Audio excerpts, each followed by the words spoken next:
আল্লাহর কাছে দোয়া চাইব, আল্লাহ যারা আমাদের মাঝে নেই, যারা আহত হয়ে চিৎকার করছেন, কাঁদছেন, আল্লাহ পাক তাদেরকে বেহেশত এবং সুস্থ করে দাও। গতকালকার একটি করুণ ইতিহাস, একটা করুণ নিষ্ঠুর কাহিনী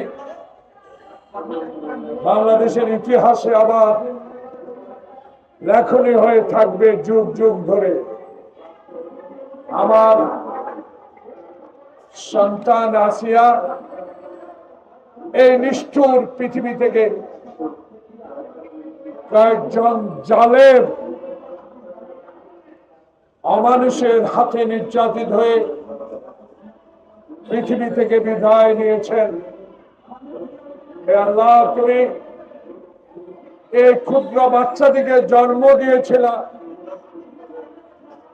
80 থেকে 100 বছরে বাঁচবে, পৃথিবী দেখবে, পৃথিবীর ইতিহাস দেখবে, বাংলাদেশের ভবিষ্যৎ দেখবে, বাংলাদেশের রাজনীতি দেখবে, বাংলাদেশের মানুষের সেবা করবে। আল্লাহ পাক ওই নিষ্ঠুর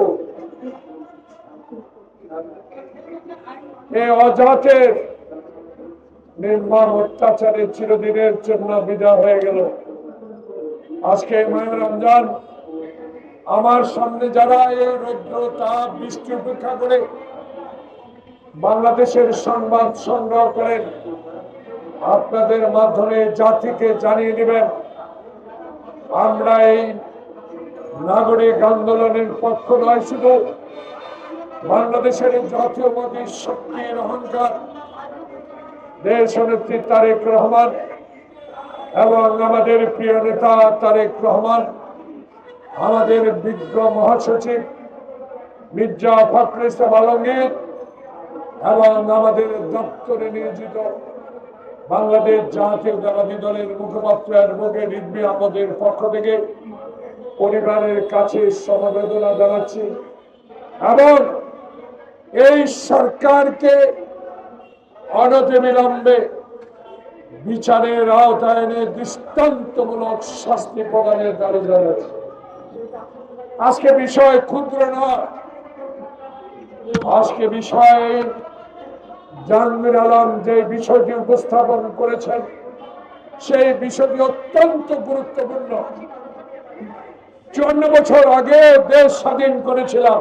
শোনো না, ওর তো আমি চেহারাটা দেখি না, হাবিবের চেহারাটা দেখি না, একজন দেখলে স্পিড বাড়ে। 54 বছর আগে যে দেশটা স্বাধীন করেছিলাম, বুকের তাজা রক্ত ঢেলে দিয়েছে, ছেঁড়া প্যান্ট পরে খালি পায়ে যুদ্ধ করেছিল।